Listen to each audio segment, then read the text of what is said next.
नमस्कार मित्रांनो, मी बाळू चौधरी अर्थात BH भारत भ्रमंती माझ्या ह्या यूट्यूब चॅनलमध्ये आपलं स्वागत. मित्रांनो, समोरून येणारा रस्ता जो आहे सुरगाण्याहून येतो आणि अशा प्रकारे हा इकडे उंबरठाण गुजरात जातो. तर ह्या ठिकाणी मी थांबण्याचं कारण म्हणजे ह्या ठिकाणी पहा, इथं तुम्हाला अनेक प्रकारची झाडं दिसत असतील.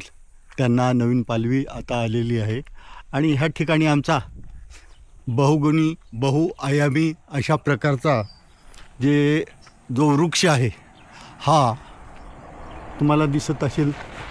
इथं ह्या ठिकाणी त्याला एक पाकळ्या आलेल्या आहेत आणि ह्या पाकळ्या म्हणजे नेमक्या काय आहेत, तर हे आहे मोहाचं झाड, की ज्या झाडाला आमच्या आदिवासी भागामध्ये कल्पवृक्ष म्हणतात. तर आता जो हंगाम चालू आहे तो मोहाला आलेली फुलं ह्या ठिकाणी तुम्ही पाहू शकताय. इथं चांदण्यासारखी एकदम जमिनीवर पसरलेली आहे.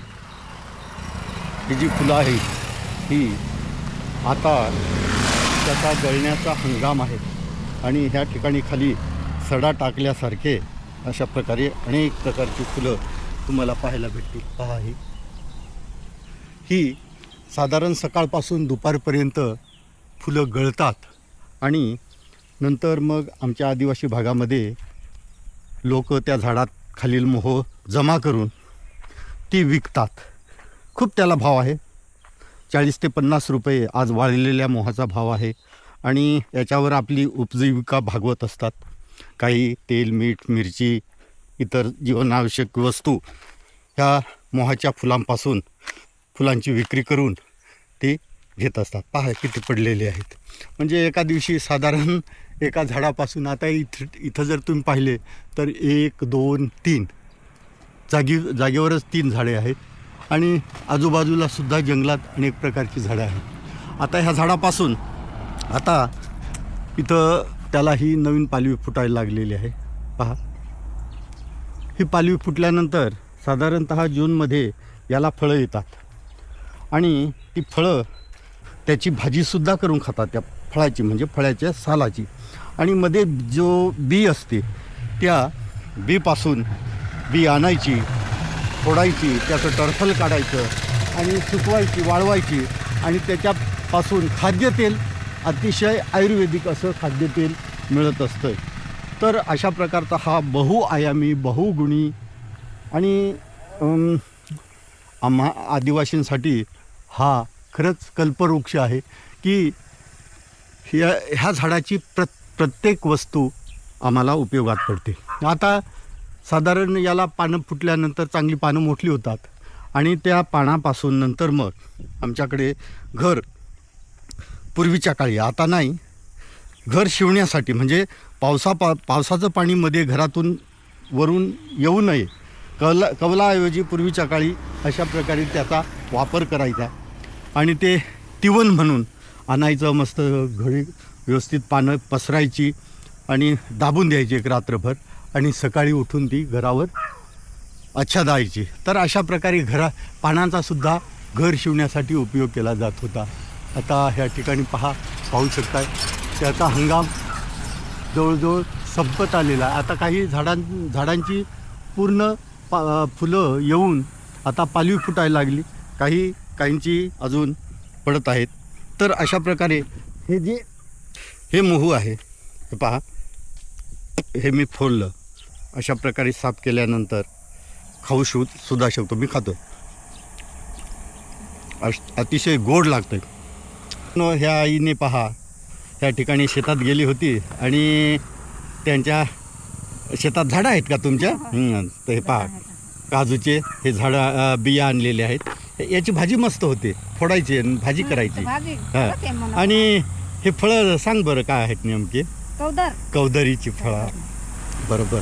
म्हणजे केळीसारखी गोड लागते आहे का? गोड लागते. हां, बिया पक्या ना. आणि ह्या बिया ठेवून देतेस का नाही? ह्या बिया ठेवून द्यायच्या, मुतखडा झाला ना त्याच्यावर फार गुण आहे ना. हां, आहे का?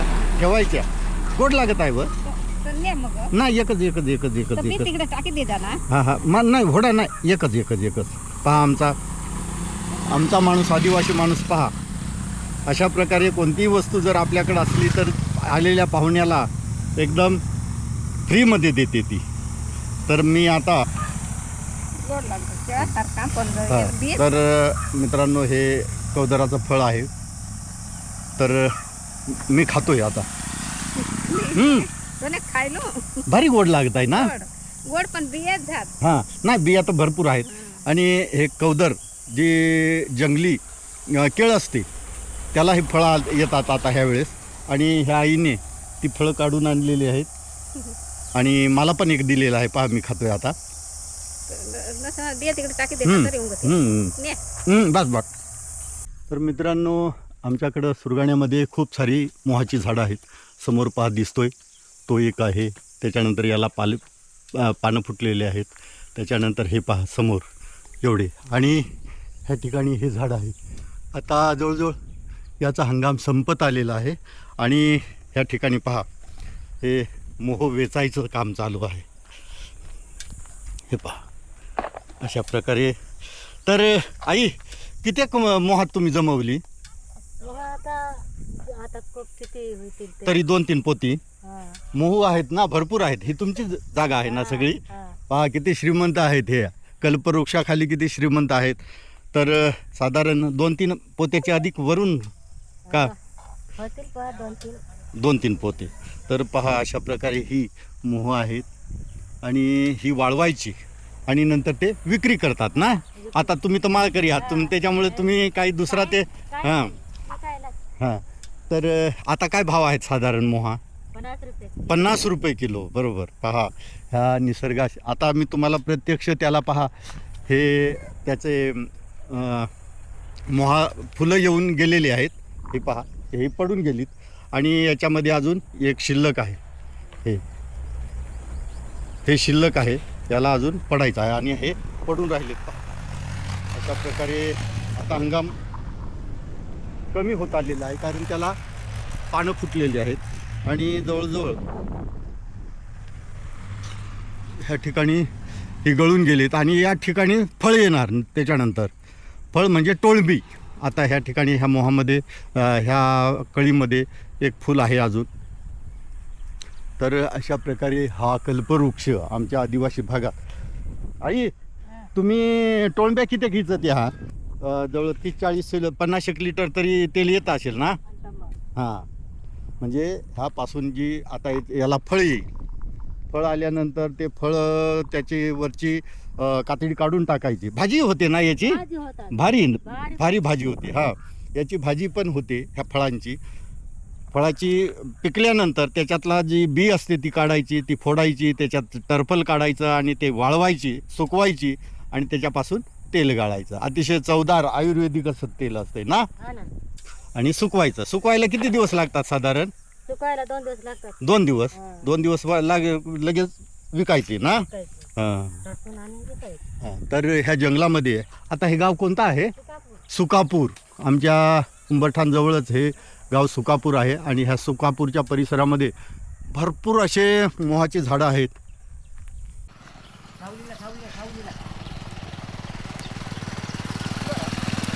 तर या ठिकाणी पहा किती मोठं पुरातन हे मोहाचं झाड आहे.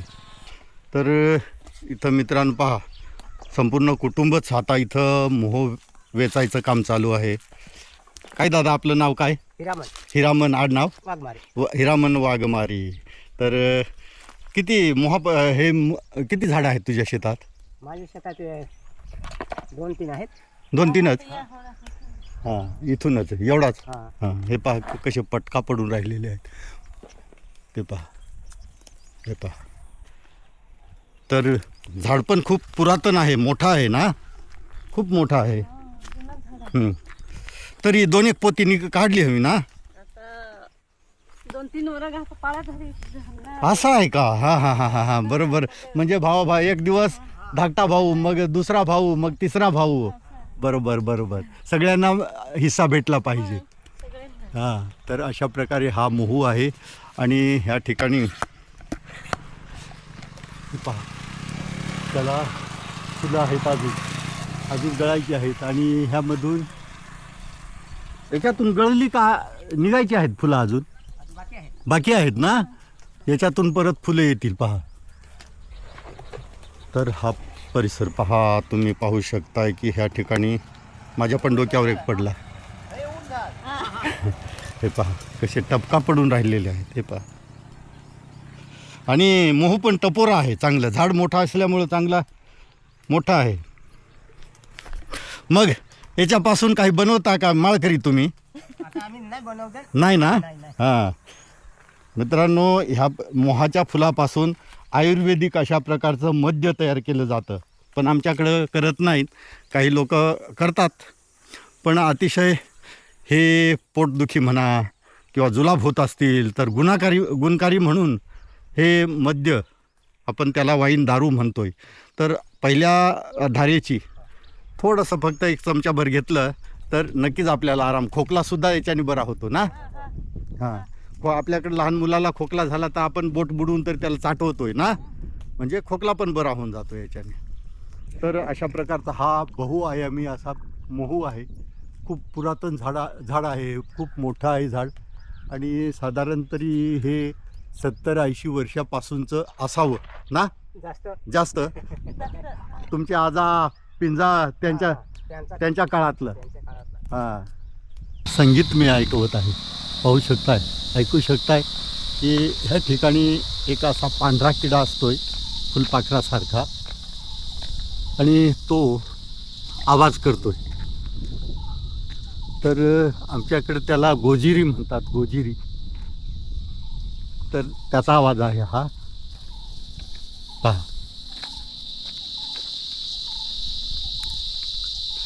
ह्या झाडावर असेल तो.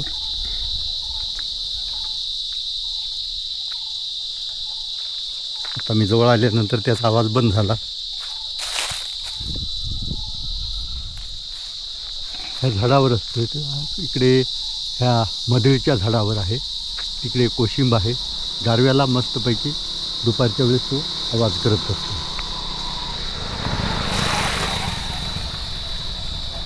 त्याला तो जर दिसला असता तर तो दाखवला असता.